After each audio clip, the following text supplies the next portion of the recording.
ప్రియమైన మా పరలోక తండ్రి, యేసుక్రీస్తు ప్రభు పరిశుద్ధ నామమును బట్టి మీ సన్నిధికి వస్తున్నాం దేవా. ఈ ఉదయకాలన నిన్న నేడు ఏకరీతిగా ఉన్న దేవా, మీ పాదాలకు వందనాలు తండ్రి. మీ కృపను బట్టి గత వారం అంతా కూడా కాపాడిన దానికి స్తోత్రం స్తోత్రం స్తోత్రం స్తోత్రం దేవా. కేవలం మీ కృపను బట్టి నూతన వారంలో ప్రవేశపెట్టిన దానికి స్తోత్రం స్తోత్రం స్తోత్రం దేవా.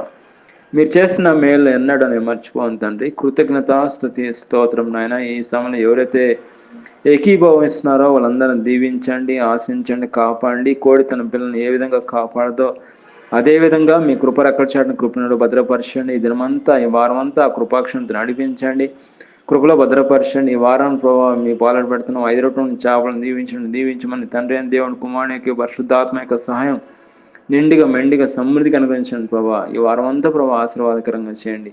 ఈ వారం అంతా కావాల్సిన కృపతో నింపండి. ఎవరైతే అనారోగ్యంతో ఉన్నారో వాళ్ళకి స్వస్థత దయచేయండి.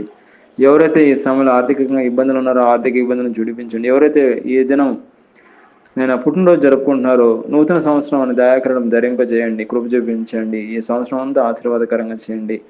అదేవిధంగా ఎవరైతే పెళ్లి దినం జరుపుకుంటున్నారో నూతన ఆశీర్వాదం నూతన దీవెనతో నింపండి. సంవత్సరం అంతా కూడా మీరు కాపాడండి, గొప్పగా దీవించండి. ప్రభువైన యేసుక్రీస్తు నామములో ప్రార్థన చేస్తున్నాం తండ్రి. ఆమేన్.